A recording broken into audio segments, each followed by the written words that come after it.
Hey everyone, নমস্কাৰ। আজি মই পিন্ধা নেভি ব্লু বুৱা চাদৰ মেখেলাযোৰৰ লগত মেচিং এই মেকআপ লুকটো কৰি দেখুৱাম।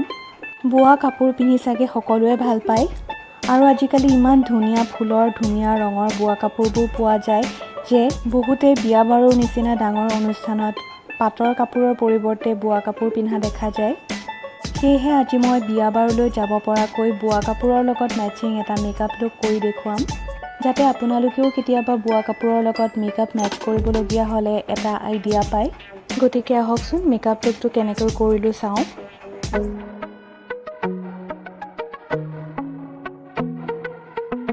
ফাৰ্ষ্ট মইশ্চাৰাইজাৰ লগাম। মই Lakme জেল বেছ মইশ্চাৰাইজাৰ এটা ইউজ কৰিছোঁ। এই মইশ্চাৰাইজাৰটো গৰমৰ বাবে খুবেই ভাল। গালত বেছি একো প্ৰেছাৰ নিদিয়াকৈ মই মইশ্চাৰাইজাৰখিনি ব্লেণ্ড কৰি লৈছোঁ।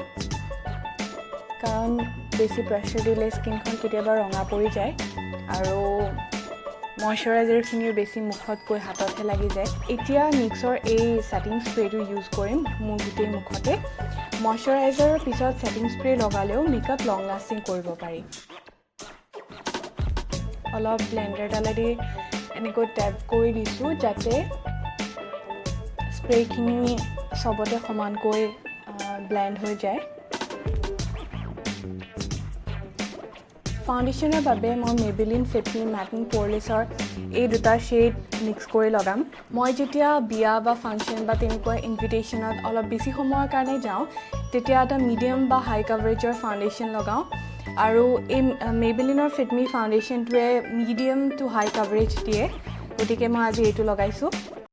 ফাউণ্ডেশ্যন দুটা মই এনেকুৱা এখন প্লাষ্টিকৰ কেপত মিক্স কৰি ল'ম আৰু দুইটাৰে সমান সমান কোৱান্টিটি লৈছোঁ। প্ৰথমতে এনেকৈ ফাউণ্ডেশ্যনখিনি এডাল ফ্লেট ব্ৰাছেৰে মই এপ্লাই কৰি লওঁ আৰু তাৰপিছত ব্লেণ্ডাৰেৰে ব্লেণ্ড কৰোঁ। এনেকৈ কৰিলে কাভাৰেজটো খুব ভাল পোৱা যায়।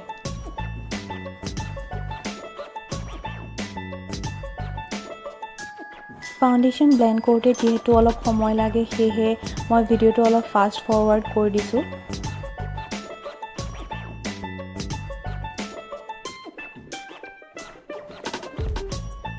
নাকৰ কাষত খুব ভালকৈ ফাউণ্ডেশ্যন লগাব লাগে, নহ'বা সেই জেগাখিনি অলপ গ্ৰেইছ হৈ থাকে। হেয়াৰ লাইনতো খুব ভালকৈ ফাউণ্ডেশ্যনটো মিক্স কৰিব লাগে, নহ'বা কালাৰ ডিফাৰেঞ্চ এটা ধৰিব পাৰি। ডিঙিটো ফাউণ্ডেশ্যন লগাই ল'ম।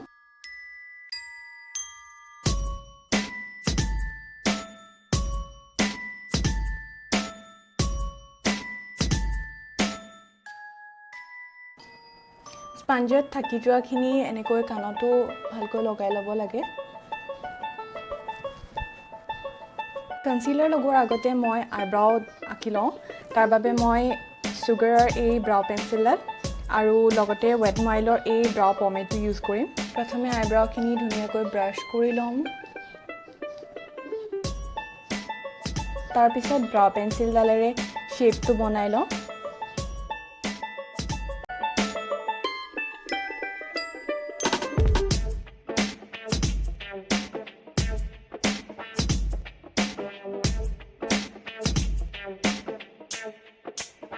মই আইব্ৰাউৰ কালাৰটো অলপ ডাৰ্ক হ'লে ভাল পাওঁ, কিন্তু এটা প্ৰডাক্ট লগালে আইব্ৰাউৰ সিমান ডাৰ্ক কালাৰটো পোৱা নাযায়। সেয়েহে মই দুটা ডিফাৰেণ্ট প্ৰডাক্ট ইউজ কৰিছোঁ আইব্ৰাউত।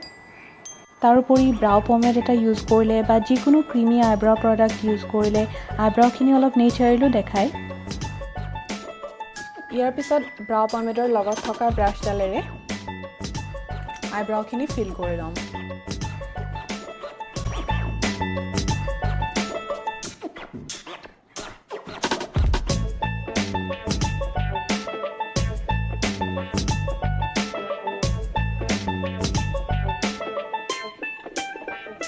এতিয়া ফ্লেট ব্ৰাছ এডালেৰে আইব্ৰাউখিনি ক্লিন কৰি ল'ম।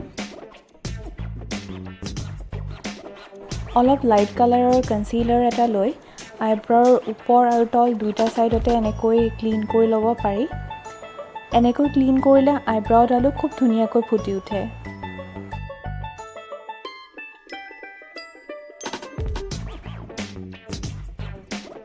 আইব্ৰাউখিনি হৈ যোৱাৰ পিছত মই কনচিলিং কৰিম ৱেট ন ৱাইল্ডৰ ফটো ফ'কাছ কনচিলাৰটোৰে। চকুৰ তলৰ ডাৰ্ক চাৰ্কেল কেঞ্চেল আউট কৰিবৰ বাবে অলপ পিচি কালাৰৰ বা অলপ মচুৰ ৰঙৰ কনচিলাৰ ইউজ কৰিলে খুব ফল পোৱা যায়। কিন্তু আণ্ডাৰ আই এৰিয়া ব্ৰাইট দেখাবৰ বাবে পিছত ব্ৰাইটনিং কনচিলাৰ এটা এপ্লাই কৰিব পাৰে। স্পঞ্জডালৰ এই পইণ্টি এৰিয়াটোৱেদি চকুৰ ইনাৰ কৰ্নাৰত ব্লেণ্ড কৰিবলৈ খুব ভাল।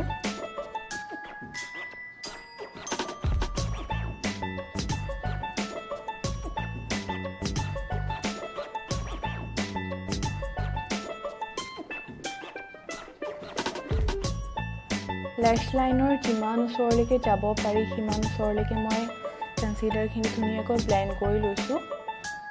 আৰু এই কৰ্নাৰকেইটাত কনচিলাৰ লগাবলৈ নাপাহৰিব, কাৰণ সাধাৰণতে এই কৰ্নাৰকেইটা অলপ ডাৰ্ক হৈ থাকে। কনচিলাৰ লগোৱাটো হৈ গ'ল, কিন্তু আণ্ডাৰ আই এৰিয়াটো অলপ ব্ৰাইট দেখাবৰ বাবে মেবেলিনৰ এই ব্ৰাইটনাৰটো ইউজ কৰিম, এইট ৰিভাইন কনচিলাৰ। কপালৰ সোঁমাজতো অলপ ব্ৰাইট দেখাব লাগে। নেচাৰেলি সেই এৰিয়াখিনি আমাৰ ব্ৰাইট দেখায়, আৰু তেনেকৈ নাকৰ এই সোঁমাজৰ এৰিয়াটো আমাৰ অলপ নেচাৰেলি ব্ৰাইট দেখায়। গতিকে য'ত য'ত আমাৰ নেচাৰেলি ব্ৰাইট দেখায় সেইবোৰ এৰিয়াতে আমি ব্ৰাইটনিং কনচিলাৰ ইউজ কৰোঁ। ব্লেণ্ড কৰি ল'ম এতিয়া।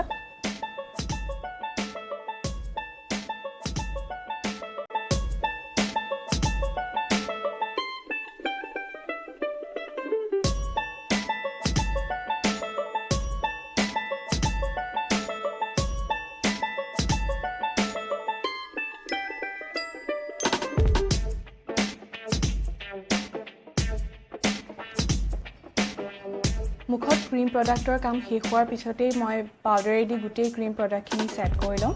আৰু তাৰ বাবে আউটাৰ মোৰ যোনটো পেৰিমিটাৰ আছে তাত মই লেকমিৰ এই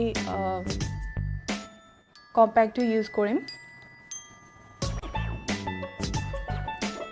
এনেকৈ ছেট নকৰিলে গৰমত খুব সোনকালেই ঘাম ওলাব ধৰে বা অইল ওলাব ধৰে,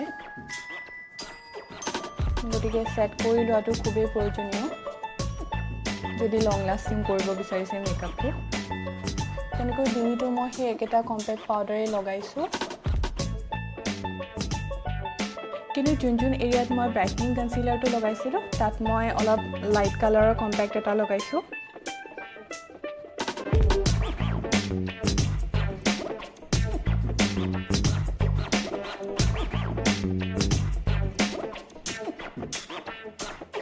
আইলিডতো কম্পেক্টটো লগাই লৈছোঁ যাতে আইশ্বেডো ব্লেণ্ড কৰিবলৈ সুবিধা হয়। লিপ বাম লগাবলৈ পাহৰি গৈছিলোঁ।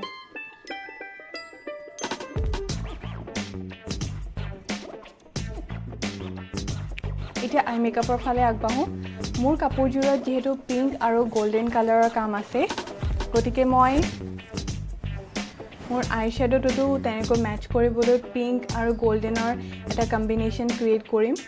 আৰু আইশ্বেডোৰ বাবে মই মেকআপ ৰেভলিউশ্যনৰ এই ফ্ললেছ 4 পেলেট ইউজ কৰিছোঁ। প্ৰথমে ট্ৰানজিশ্যনৰ বাবে এই শ্বেডটো চকুৰ একেবাৰে ওপৰত এপ্লাই কৰিম। তাৰ আগতে মই চকুৰ আউটাৰ এজত এনেকুৱা এটা টেপ লগাই ল'ম যাতে এটা ধুনীয়া ক্ৰিস্প লাইন ক্ৰিয়েট হয়।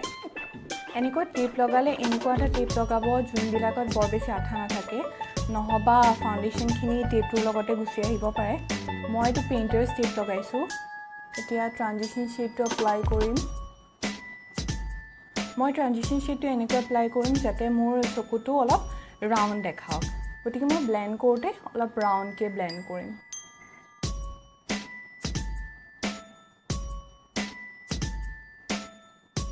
আই মেকআপটো তেতিয়া ব্ৰাইট দেখায় যেতিয়া আপুনি পিন্ধি যোৱা কাপোৰযোৰৰ লগত আইশ্বেডোটো ধুনীয়াকৈ মেটচ কৰে।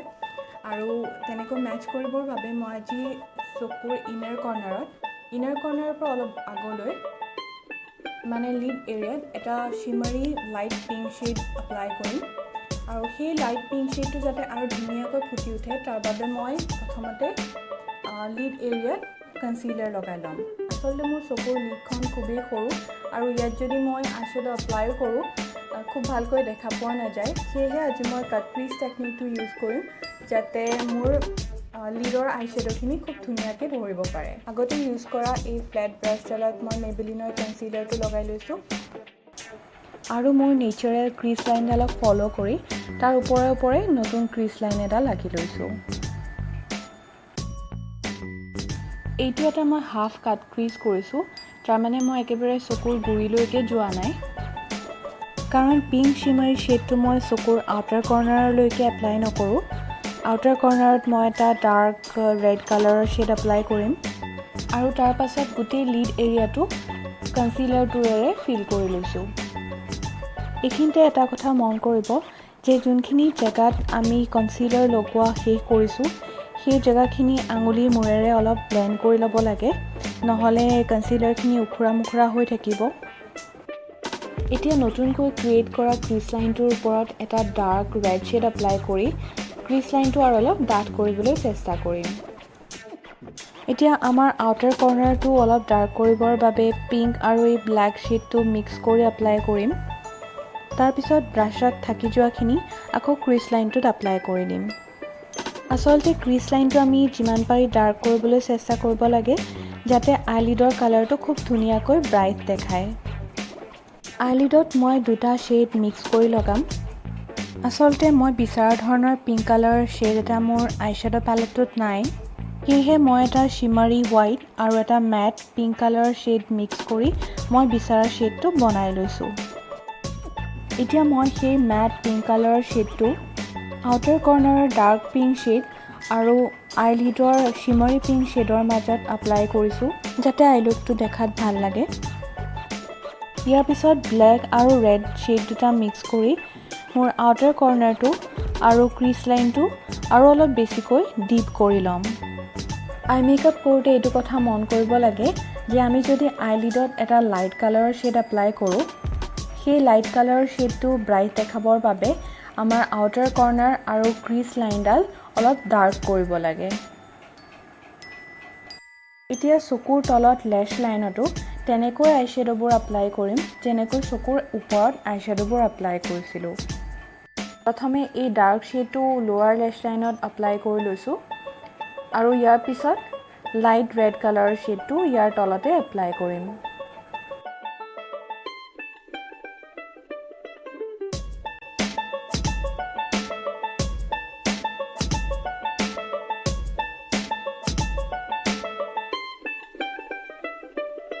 কাজল লগাই ল'লোঁ আৰু তাৰপিছত আই মেকআপটো আৰু উজ্জ্বল কৰিবৰ বাবে লেকমিৰ এই লিকুইড শিমাৰী আইশ্বেডোটো এপ্লাই কৰিম। এই গল্ডেন লিকুইড লাইনাৰটোৰে মই চকুৰ ইনাৰ কৰ্নাৰৰ পৰা লেছ লাইনৰ 1/3 মানলৈ এটা লাইন আঁকিম। এতিয়া এই গল্ডেন আইলাইনাৰডাল আৰু অলপ উজ্জ্বল দেখাবৰ বাবে এডাল ফ্লেট ব্ৰাছৰ সহায়ত ডাৰ্ক ৰেড আৰু ব্লেক শ্বেডটো মিক্স কৰি গল্ডেন লাইনাৰডালৰ তলতে এটা লাইন আঁকি ল'ম।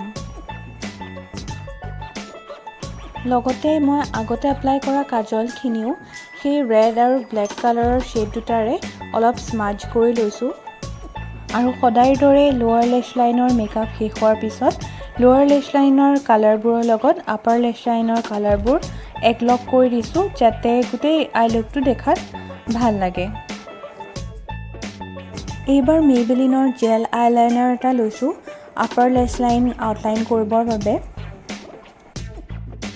ইনাৰ কৰ্নাৰ আৰু আউটাৰ কৰ্নাৰৰ ফালেও মই আইলাইনাৰডাল অকণমান জোঙা কৰি লৈছোঁ, মানে একেবাৰে উইং লাইনাৰ কৰিবলৈ যোৱা নাই, এনেই অলপ ফ্লিক আউট কৰি লৈছোঁ।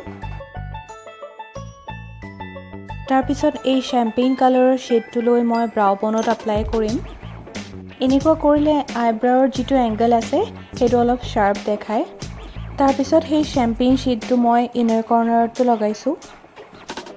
এইবাৰ আইলেছেছখিনি কাৰ্ল কৰি লেকমিৰ এই মাস্কাৰাটো লগাই ল'ম।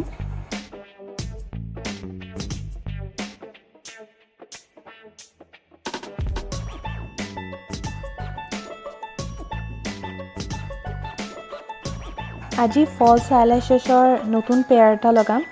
এই পেয়াৰটো পেকৰ টাইপ 72। মই ফলছ আইলেছেছ লগাই ল'লোঁ আৰু কাপোৰযোৰো পিন্ধি ল'লোঁ। মেকআপো অলম'ষ্ট কমপ্লিট হৈছে, কেইটামান ষ্টেপেই বাকী আছে। এতিয়া মই ব্ৰঞ্জাৰ লগাম। ব্ৰঞ্জাৰৰ বাবে লৰিয়েলৰ এই বেক টু ব্ৰঞ্জাৰটো ইউজ কৰিম। এনেকুৱা ফ্লাফি ব্ৰাছ এডালৰ সহায়ত গালৰ সোমাই যোৱা অংশখিনিত ব্ৰঞ্জাৰ এপ্লাই কৰিম।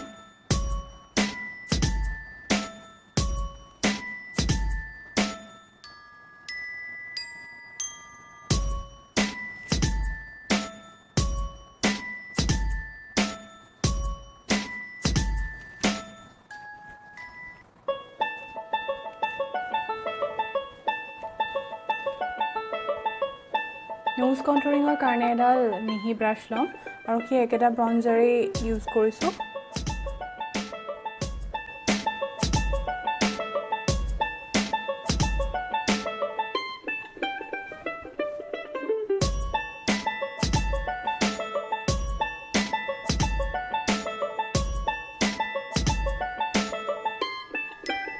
ইয়াৰ পিছত কালাৰ বাৰৰ এই ব্লাছটো এপ্লাই কৰিম ব্লাছটো অলপ কোৰেল কালাৰৰ আৰু মোৰ ট্ৰানজিশ্যন কালাৰৰ লগত অলপ মেচ কৰিব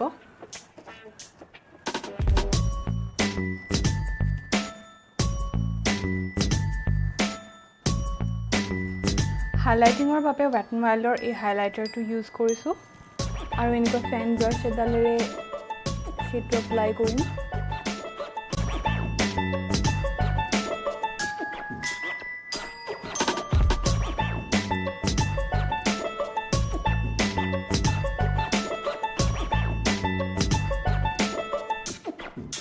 লিপষ্টিক এপ্লাই কৰাৰ আগতে ৱেট এণ্ড ৱাইল্ডৰ এই লিপ পেঞ্চিলডালেৰে মই মুখখন আউটলাইন কৰি ল'ম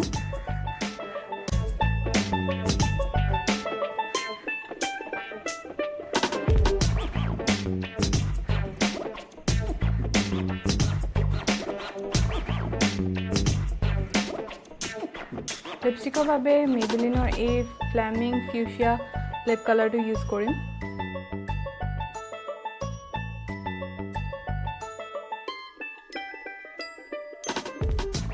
সিন্দুৰ লগালোঁ মিডিয়াম চাইজৰ ফুট এটাও লগাই ল'লোঁ আৰু গহনাৰ বাবে জাপিৰ ছেট এটা আজি পিন্ধিম চ' আজিৰ মেকআপ লুকটো কমপ্লিট হৈছে আৰু কাপোৰযোৰৰ লগত আই মেকআপটো খুব ধুনীয়াকৈ মেচ কৰিছে যিকোনো কাপোৰৰ লগতে মেকআপ মেচ কৰিবলৈ হ'লে আমি এনেকুৱা কিছুমান কালাৰ মেকআপত ইনক্লুড কৰোঁ যোনবোৰ আমাৰ কাপোৰযোৰত ইনভলভ থাকে বা কাপোৰযোৰৰ কালাৰৰ লগত আমাৰ মেকআপৰ কালাৰটো কমপ্লিমেণ্টাৰী হয় আশা কৰোঁ এই ভিডিঅ'টো আপোনালোকৰ কাৰণে হেল্পফুল হ'ব আৰু ভিডিঅ'টো চাই যদি ভাল পালে এটা লাইক কৰি দিব আৰু লগতে এই চেনেলটো ছাবস্ক্ৰাইবো কৰি ল'ব ছাবস্ক্ৰাইব কৰিবৰ বাবে ইউটিউবত আপুনি নিজৰ email ID the log in কৰিব লাগে আৰু তাৰপিছত ভিডিঅ'ৰ তলত থকা ৰেড ছাবস্ক্ৰাইব বাটনটোত ক্লিক কৰি দিলেই হয় এই ভিডিঅ'টোৰ তলত থকা নটিফিকেশ্যন বেলটোতো ক্লিক কৰি দিব মোৰ নতুন ভিডিঅ'ৰ নটিফিকেশ্যন পাবৰ বাবে নেক্সট ভিডিঅ'টোত আকৌ লগ পোৱাৰ আশাৰে আজিলৈ বাই